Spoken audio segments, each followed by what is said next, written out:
Pronto, Juliana, pode iniciar a sua apresentação. Então, eu sou a Juliana, né, e vou apresentar para vocês a pesquisa sobre o ensino de interpretação de funções do comportamento operante, utilizando a instrução baseada em equivalência, né. Então, para a gente entender como funciona a instrução baseada em equivalência, eu preciso explicar para vocês como é que funciona a equivalência, né. Então, aqui nós temos a palavra cachorro, que é o estímulo a figura do cachorro, que é o estímulo B, e a palavra dog, que é o estímulo C. Então, a gente começa fazendo treinamento do estímulo A com o estímulo B e testando o B com o estímulo A. Depois, a gente faz o treinamento do estímulo B, que é a foto do cachorro, com a palavra dog. E testa essa relação do dog com a figura do cachorro. Depois, a gente testa a relação entre o cachorro e o dog e cachorro. Essas relações não foram treinadas anteriormente e há uma equivalência entre elas.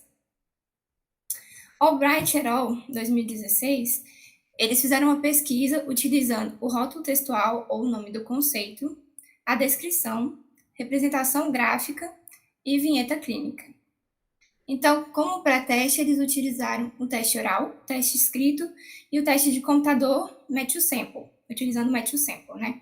Depois eles fizeram o treinamento AB, o teste de simetria BA, o treinamento AC, o teste de simetria CA e o teste de equivalência BC-CB.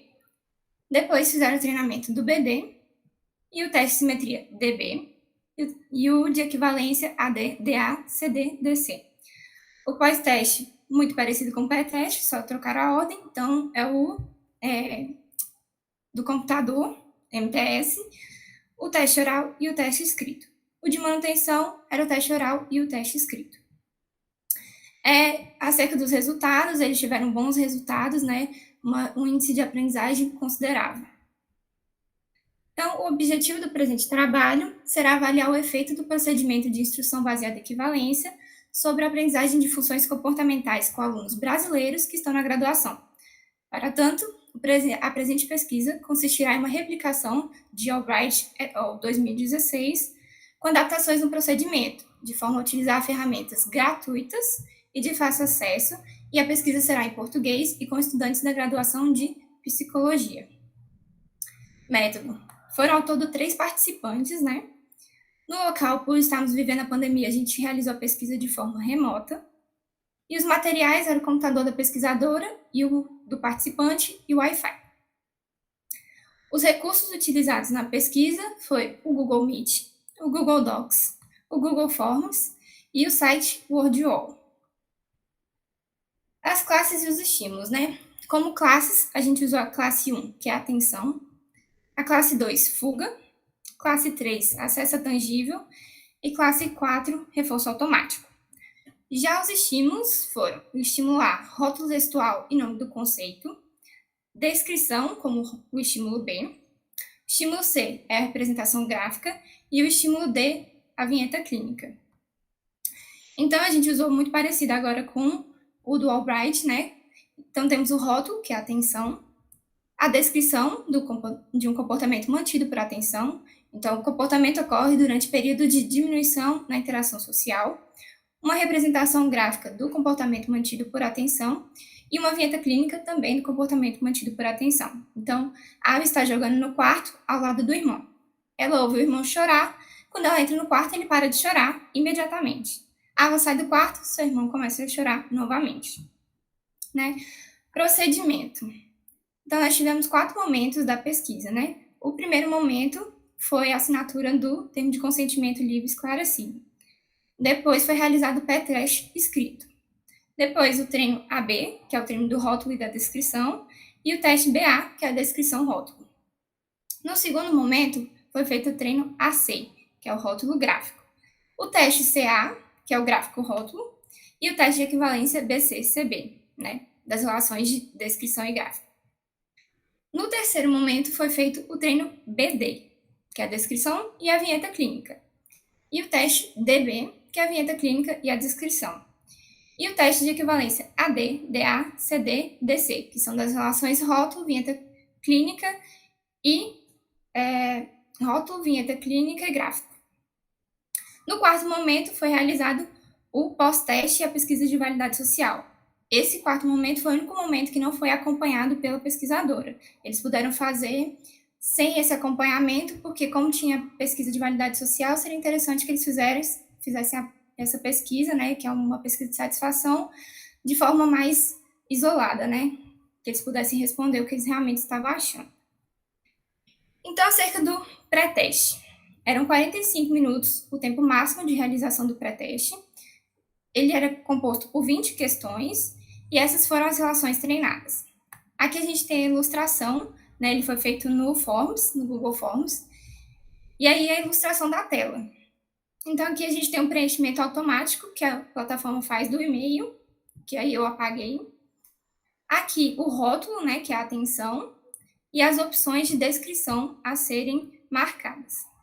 Tem a opção de voltar para a questão anterior ou para a página anterior e a opção de ir para a próxima. Só que como todas as questões eram de preenchimento obrigatório, ele só conseguiria passar para a próxima quando ele preenchesse a questão que ele estava atualmente.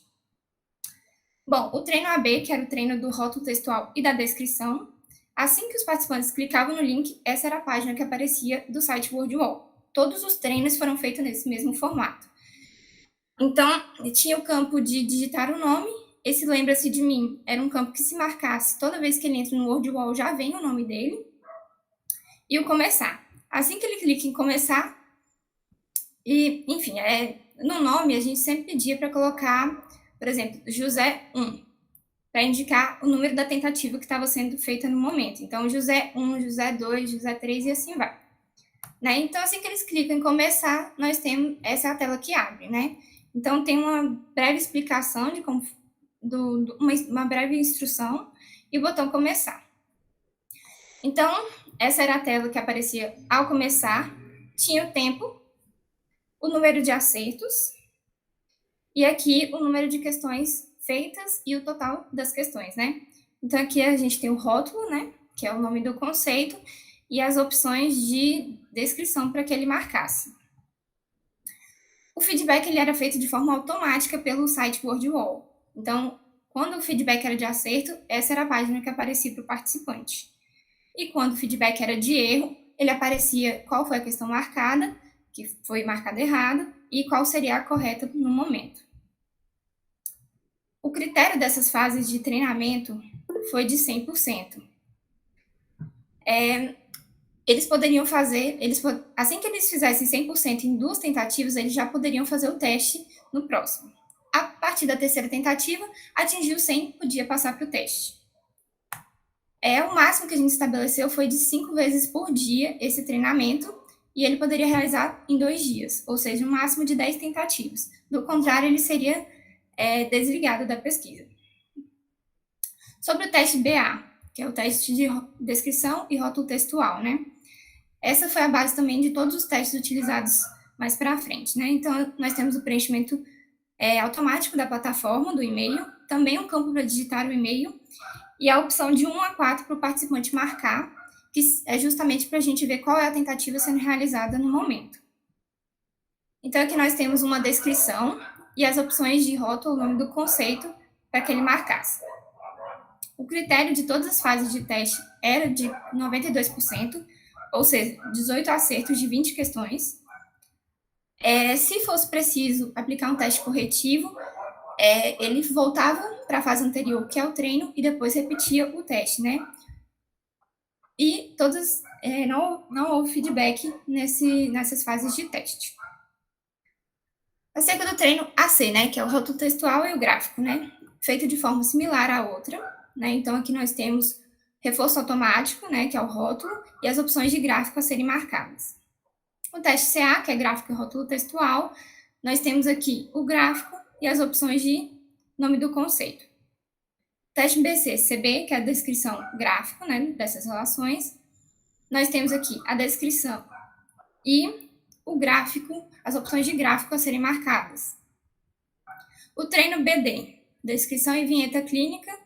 Então, aqui nós temos a descrição e a vinheta clínica correspondente, né? No teste DB, que é vinheta clínica e descrição. Então, aqui nós temos a vinheta clínica e as opções de descrição a serem marcadas. O teste AD, DA, CD, DC. O AD é rótulo textual e vinheta clínica, DA, vinheta clínica e rótulo textual, CD, gráfico e vinheta clínica, e DC, vinheta clínica e gráfico, né? No momento da construção desse teste, né, a relação AD ficou com uma questão a mais, ou seja, 21. Portanto, as outras ficaram com 20 e a gente totalizou com 81 em vez de 80 questões. O pós-teste foi realizado de forma igual ao pré-teste, né? Então, 45 minutos, 20 questões, mesma coisa. Acerca dos resultados, né? Resultado do pré-teste. Então, nós temos a pontuação dos participantes. P1 acertou 8 questões, P2 também 8 questões e P3 4 questões. O treino AB. Então, temos a pontuação e os participantes por bloco, né? Todos atingiram o critério, né? Só que P1 ou P3 teve que realizar 2 tentativas, né? Então, na primeira, ele atingiu o critério e pôde passar para o teste seguinte, né? Só que no teste ele não atingiu a pontuação mínima. Então, ele precisou voltar, aplicar o teste corretivo e voltar para o treino AB. Então, ele precisou realizar só uma vez, atingiu o critério e já voltou, já repetiu o teste novamente. Então, no teste BA, aqui podemos ver que na primeira tentativa ele fez 15 acertos, né? E o mínimo era 18 de 20. Depois, todos atingiram o critério e a pontuação máxima, né? No treino AC, que é o rótulo textual e o gráfico. Então, apenas P3 na primeira tentativa acertou 14 e de resto todos acertaram 16, né? Pontuação máxima. O teste AC, o teste CA, gráfico e rótulo textual. Todos atingiram o critério máximo da fase. O teste BC, CB, que é a descrição e gráfico, todos atingiram o critério máximo, todos atingiram a pontuação máxima e o critério, né? No treino BD, que é a descrição e vinheta clínica, apenas P2 na primeira tentativa acertou 15 e depois todos tiveram pontuação máxima nessa fase. O teste DB, vinheta clínica e descrição, todos atingiram a pontuação máxima da fase. O teste AD, DA, CD e DC, teste equivalência, né? Então, P1 e P2 atingiram 81 pontos, que é a pontuação máxima, e o P3 80, mas todos atingiram o critério. Em relação ao pré-teste, em relação ao pós-teste, então aqui nós temos a pontuação e os participantes. O P1 passou de 8 acertos para 16 acertos, P2 de 8 para 16 também, e o P3 de 4 para 18 acertos. O teste de validade social, eles gostaram do procedimento, gostariam de aprender algumas coisas utilizando a instrução baseada em equivalência. Então, tivemos retorno positivo do procedimento. Discussão acerca da eficácia, né? Albright, 2016, passou de 60% no pré-teste para 94% de acerto no pós-teste. Na pesquisa atual, a gente passou de 30% no pré-teste para 80% no pós-teste. O César e Morrosa, acerca da economia de tempo, eles falaram que a instrução baseada em equivalência leva cerca de 2 a 4 horas para ensinar um determinado conceito, enfim. E o método convencional leva de 5 horas e 20 minutos por aí, né? Na pesquisa atual, cada fase a gente teve uma média de 30 minutos por fase. Então, é uma grande economia de tempo, né? Em relação ao método convencional. Acerca da coleta remota, então a gente tem pontos positivos e negativos, né? Um ponto positivo é a acessibilidade em qualquer lugar do mundo que tem internet. Então, a gente consegue levar essa aprendizagem para muitos lugares. E há um menor tempo de deslocamento, então há essa economia de tempo, né? Na coleta remota. Entretanto, a gente tem uma menor segurança e controle de estímulos, principalmente os estímulos externos, né? Então, às vezes alguém vem falar alguma coisa, internet, enfim, né? E a gente fica à mercê da qualidade da internet. Isso aconteceu, por exemplo, no Forms, com um participante que ele não conseguia avançar para a próxima fase, mas assim que ele abriu o link de novo, normalizou. E a gente experienciou algumas quedas de Wi-Fi durante o procedimento, mas que foram resolvidas de forma rápida. Nada que prejudicou o nosso procedimento. Além disso, e é um ponto muito positivo da pesquisa, são as ferramentas de acesso público, né? Então, a gente utilizou plataformas gratuitas e de fácil acesso, que não tem a necessidade de ter um treinamento prévio para que os professores possam utilizar essas ferramentas. O WordWall ele também permite você fazer em vários layouts diferentes do que a gente apresentou aqui, o que é uma ferramenta muito interessante. E o Google Forms atualmente tem sido usado, né, durante essa pandemia, pelos professores para aplicar provas, né? Então é uma ferramenta já muito conhecida pelos profissionais. E limitações e pesquisas futuras, né? A duração da pesquisa foi considerada um pouco longa pelos participantes, em especial o teste de equivalência 2, que tinha 81 questões. E o ensino baseado a instrução baseada em equivalência, ela tem maior base científica e é comprovado que ela tem maior índice de aprendizagem em relação ao método convencional. E ela respeita o ritmo do aluno, né? Então, é um procedimento mais dinâmico, ele é individualizado e o aluno só passa para a próxima fase quando ele realmente tiver atingido o critério de aprendizagem naquela fase. Obrigada.